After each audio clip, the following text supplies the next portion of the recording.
二次解读：中二少年王一博为什么如此招人喜欢？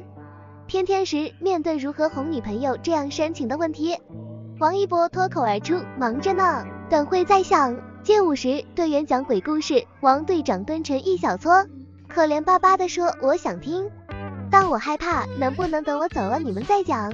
代言时，主持人问对这个城市有什么感觉，王一博直言没什么感觉。拍摄场地，灰头土脸的酷盖坐在一辆颠簸的破车上，一手还揪着草棍儿，让吾等在那一瞬间觉得自己也可以配得上王一博。无名花絮：西装革履的野蜜先生狂炫道具拿破仑，连头都不带抬的，还和王传君在审讯室外妖娆斗舞，搞得导演在惊呼光点心就吃了好几万外，又加赠阿瓜与阿呆的尊称。类似的例子不胜枚举，这使得喵猪常常神经错乱个几秒，出现这孩子是不是傻的幻觉。但就是这样一个憨憨的沙雕，满满中二气息的王一博，却成了多少人心中的白月光。女友粉、猫粉、下至奶粉上至奶奶粉，都山呼海啸般奔赴而来。那么王一博为什么这么招人喜欢？喵猪不妨用二字解读：真实。如果喵猪化身记者，随机采访路人一个问题：你最讨厌什么样的人？喵猪想，绝大概率的答案是欺骗别人的人。几千年的儒家教育让我们坚信人无信而不立，倡导人与人之间的诚实守信，因而对被欺骗深恶痛绝。但我们有没有想过，我们在痛恨欺骗带给我们的伤害时，我们也在像多米诺骨牌一样，将这种伤害施加于另一人，于是在被骗的痛苦与骗人的忏悔中辗转煎熬。那为什么我们不做心口如一的真人呢？既一眼戳穿别人的陷阱，也绝不在自己面前掩饰好勾。答案是一个字：难。因为有所得必有所失，当你想获得内心宁静的时候，代价有可能失去金钱、权势、名声、爱情、友谊，这都是红尘中人分外看重的，却是不得的。于是我们只好一面自责虚伪，一面甘于欺骗。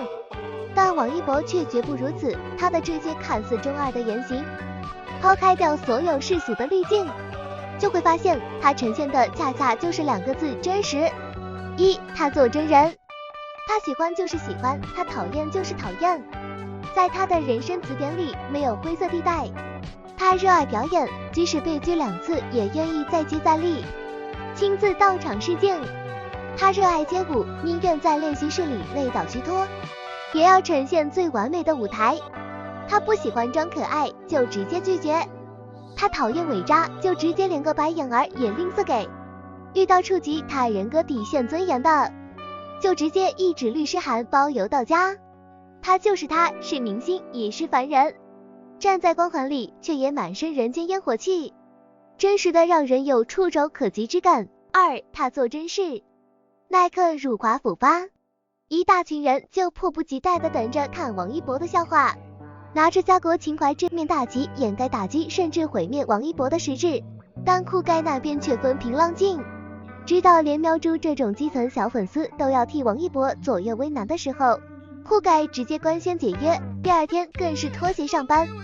河南大水，除了捐款捐物，更是推掉一切工作，亲赴灾区，在一条晃晃悠悠的小船上分发物质，救援灾民。